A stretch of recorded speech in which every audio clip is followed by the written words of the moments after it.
ప్రతినిధులు, ఇక్కడ వచ్చిన రైతు సోదరులైన బద్వేల్ ప్రాంత ప్రజలైన రైతులందరికీ పేరు పేరుగా ధన్యవాదాలు. ఈరోజు రోజులుగా వేచి చూస్తున్న ఈ మంచి అవకాశం కోసం, ఇది మంచి ప్రభుత్వం, కూటమి ప్రభుత్వం ఏర్పడినాక మనం ఆనాడు ఇంటింటికి వెళ్ళి సూపర్ 6 పథకాలు అనేసి మనం ప్రతి ఒక్కరికి చెప్పడం జరిగింది. ఈరోజు మనం రైతు బాంధవుడుగా ముఖ్యమంత్రి నారా చంద్రబాబు నాయుడు గారు, ప్రధానమంత్రి నరేంద్ర మోడీ గారి సహకారంతో మనం ఈరోజు రైతులది సంక్షేమ పథకం మనందరం ఈరోజు మొదలుపెట్టినాం. మనందరికీ సంతోషమైన విశేషం.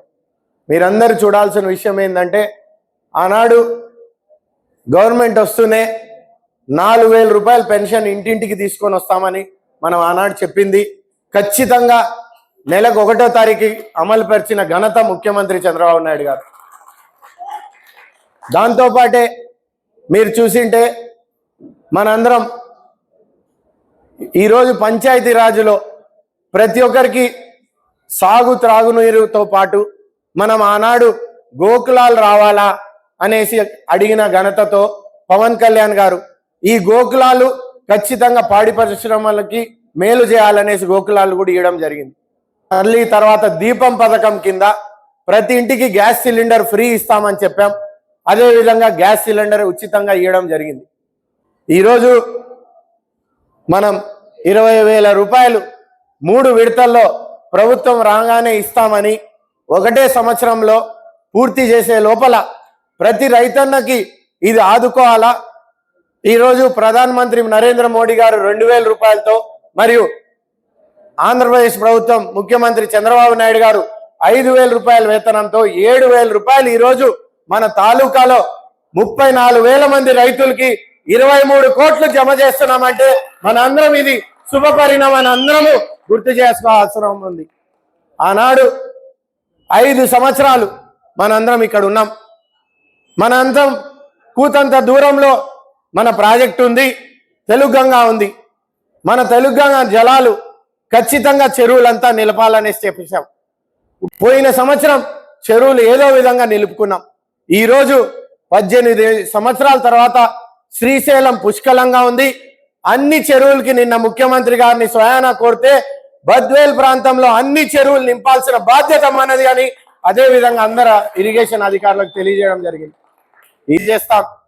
ఎందుకంటే ఆనాడు మనం పూర్తి చేయాల్సిన ప్రాజెక్టులు LSP ద్వారా పెద్ద చెరువుకి సోమశిల నుంచి వెనక జలాలు తీసుకొని వస్తాననేసి మానాడులో ఇచ్చారు. ఆ హామీ ఈరోజు ఫైనాన్స్కి వెళ్ళింది. త్వరలో ముఖ్యమంత్రి గారు బద్వేల్కి వచ్చి వీళ్ళన్నిటికీ ఓపెనింగ్ చేస్తారని మీ అందరికీ తెలియజేస్తున్నాను. ఎందుకంటే మనందరం ఇలాంటి అనేక కార్యక్రమాలకి రైతన్నలకి పెద్దపీట వేసింది ఈరోజు కూటమి ప్రభుత్వం అని మీ అందరికీ తెలియజేస్తున్నాను. ఎందుకంటే మీరు వీటితో పాటు ప్రభుత్వం వచ్చినాక గతంలో మీరు అందరికి గుర్తుంది, వాళ్ళు 13,500 రూపాయలు, 6,000 రూపాయలు కేంద్ర ప్రభుత్వం, 7,500 రూపాయలు ఆంధ్రప్రదేశ్ గవర్నమెంట్ ఇస్తుందని గతంలో జగన్ గారి ప్రభుత్వం చెప్పడం జరిగింది. కానీ ఈరోజు మనం 20,000 రూపాయలు ఇస్తామని చెప్పినామంటే దానికి ఈరోజు నిదర్శనం. ఏదైనా ఇచ్చిన మాట నెరవేర్చినాకే మీ అందరి ముందుకు వస్తామనేసే ఈరోజు పథకాలు చేశాం. మీ అందరి సహకారంతో ఇంటింటికి ఈరోజు మనం డోర్ టు డోర్ వెళ్ళాం 100%. ఎందుకంటే గతంలో మీకు గుర్తుందా లేదో, వీళ్ళు బటన్ ఒత్తినామనేసి పాంప్లెట్లు వంచినారు. మీ ఇంటికి 50,000 ఇచ్చాం, మీ ఇంటికి 30,000 ఇచ్చాం, మీ ఇంటికి 1,00,000 ఇచ్చామని. కానీ ఈనాడు మనం తెలుగుదేశం కాదు, అన్ని కూటమి 3 పార్టీ కలయికతో పవిత్రంగా మనం కలిసినప్పుడు మనం ఇచ్చిన హామీ ప్రకారం మీ ఇంట్లో ఎంతమంది పిల్లలుంటే వాళ్ళందరినీ చదివిస్తామనేసి ఈరోజు విద్యాశాఖ మంత్రిగా లోకేష్ బాబు గారు హామీ ఇచ్చిన విధానంగా మీ అందరికీ ఖచ్చితంగా అమలు చేశాం. అవునా కాదా? ఎంతమంది పిల్లలు ఉంటే వాళ్ళందరికీ ఆ డబ్బు వాళ్ళ అకౌంట్లో పడడం జరిగింది. ఇదే విధంగా అలాగే మనం తెలుగుదేశం పార్టీలో జెండాలోనే నాగలి ఉంది. ఈరోజు రైతన్నలకి పెద్దపీట వేస్తామనేసి ప్రతి విషయంలో సాగు త్రాగుతో పాటు ఇక్కడ జరిగే అనేక కార్యక్రమాల్లో పాడి పరిశ్రమల్లో కానీ అనేక వాళ్ళంలో మనం ముందుకెళ్తున్నాం. మీరు చూస్తే 2014-19లో మనం రైతు రథాలు ఇచ్చాం, డ్రిప్ సబ్సిడీ ఇచ్చాం, దానాకి సబ్సిడీ ఇచ్చాం, విత్తనాలు కానీ ఎరువులు కానీ ఎప్పుడు కొరతలు లేవు. లాస్ట్ గవర్నమెంట్లో మీరు జగన్ ప్రభుత్వంలో ఆర్బీకే కేంద్రాలని అనేక ఏర్పాటు చేశారు. కానీ ఏ విషయంలోనా కొరత తప్ప ఏదీ లేదు. ఈరోజు యూరియా కానీ మీకు కావాల్సిన విత్తనాలు కానీ ముఖ్యమంత్రి గారు ఆదేశాల మేరకు ఖచ్చితంగా అన్ని స్టాక్ చేసి అందరికీ అందజేయాల్సిన విశేషం అని మీ అందరికీ తెలియజేస్తున్నాం. ఈరోజు సభాపూర్వంగా రైతుల తరఫున నేను అగ్రికల్చర్ ఆఫీసర్లందరినీ ఒకటి కోరుతున్నా. మేము ఇంటింటికి వెళ్ళేటప్పుడు యూరియా కానీ గతంలో ఉన్న పంచాయత్ సెక్రటరీలు కానీ అక్కడ ఉన్న అగ్రికల్చర్ ఆఫీసర్లు వాళ్ళ ఇష్ట విధానంగా వాళ్ళు ఇచ్చేసిపోయారు. ఈరోజు లిస్ట్ అడుగుతుంటే చెప్పట్లేదు. కనీసం మీరు ఆ లిస్టు తీసుకొని ఏ రైతు కొరత రాకుండా ఈరోజు వానలు ఉన్నాయి, నీళ్లు ఉన్నాయి, వీళ్ళు వచ్చే సంవత్సరానికి ముందుకెళ్లే విధానంగా మీ ఆలోచన విధానం మార్చండి. రెండోది, రెవెన్యూ గారు కూడా ఉన్నారు ఇక్కడ. రెవెన్యూ సంస్థ పెద్దదైనా వాళ్ళకున్న సిబ్బంది అనేక విషయాల్లో వాళ్ళు కష్టపడుతున్నారు. కానీ ఈ యంత్రాంగానికి ఈ అగ్రికల్చర్ యంత్రాంగం కూడా జత కావాలి. ఈరోజు మీ ఇద్దరి సహకారంతో ఒకటే విధం, నాకు ఇక్కడ అనేక ప్రాంతాల నుంచి రైతన్నలు ఇక్కడ పొగాకు కొరత ఉంది, దీన్ని కొనుగోలు చేయకపోతే మేము చాలా ఇబ్బందులు పడుతున్నాం అన్నా అంటే ఒక్క రోజులో కలెక్టర్ గారి ఆదేశాల మేరకు ఈరోజు అగ్రికల్చర్ ఆఫీసర్లు గారిని revenue officer, revenue division officer కానీ ఖచ్చితంగా అనుకోండి ఒకటే. ఇక్కడ ఈరోజు రైతన్నలది అన్నదాత సుఖీభవ దీని పథకం కింద ఎవరెవరికి రెవెన్యూ సమస్యల వల్ల వాళ్ళకి డబ్బు పడట్లేదో మీరు సర్వే చేయండి. మీ అగ్రికల్చర్ ఆఫీసర్లు వెళ్ళండి, డోర్ టు డోర్ వెళ్ళండి, ఒక ఫామ్ తీసుకోండి. ఒక పంచాయతీ కింద 500 నుంచి 800 ఇళ్ళు ఉంటాయి, పెద్దవి చిన్నవి పంచాయతీల్లో. వీటిలో రెవెన్యూ ఇష్యూలు, ఎల్పిఎం ఇష్యూలు కానీ లేదంటే అన్నదమ్ముల సమస్యల వల్ల డబ్బు పడకపోవచ్చు, అవన్నీ తీసుకోండి. మీరు దయచేసి వీళ్ళందరినీ రెవెన్యూ అధికారుల దగ్గర తీసుకెళ్ళండి. చేస్తే వీళ్ళకు ఒక నెల రోజుల్లో మళ్ళీ జమ అవుతుంది. ఇదే విధానంగా మనం తల్లికి వందనం చేయడం వల్ల ఎవరెవరికి రాలేదో అది వచ్చింది. ఎంఈఓలు కానీ వాళ్ళ సహకారంతో మనం పంచాయత్ సెక్రటరీలు మనందరం యూనిట్గా ఏర్పరచుకొని దీన్ని ఒక హెడ్ క్వార్టర్లో ఒక మానిటరింగ్ లాగా ఏర్పాటు చేస్తే టోల్ ఫ్రీ నంబర్ రాష్ట్రంలో ఒకటి ఉంది. ఈ రాష్ట్ర టోల్ నంబర్ కంటే మనందరం ఇక్కడ ఉన్న అధికారులు కానీ అందరూ చక్కగా మనందరం ఇక్కడ చదువుకున్న వాళ్ళు ఉన్నాం. వాడు నాశనం అయిపోతే చాలు నేను మంచిగా ఉండాలని కాదు, ప్రతి రైతు వాడి పంట నా పంట అన్నీ బాగుండాలా, ఈ ప్రాంతం బాగుండాలనే సిద్ధాంతంతో ముందుకెళ్లాలా. మీరు ఎవరికైనా రానోళ్ళు ఎవరైనా ఉంటే పారదర్శకంగా వాళ్ళందరికీ సహాయపడండి. అదే విధానంగా నేను ఒకటి కోరుతున్నా, మనం ఎందుకో ఎప్పుడు మనం కానీ అందరు ఏ పంట వేస్తే అదే పంట వేస్తున్నాం. ఇక్కడ మనం రైతు రథాలు, డ్రిప్ సబ్సిడీ ఇస్తుంది గవర్నమెంట్, సీడ్ ఇస్తుంది. వీటితో నేను ఒకటే కోరుతున్నా మీ అందరినీ, మీరు ఉద్యాన పంటకి మారండి.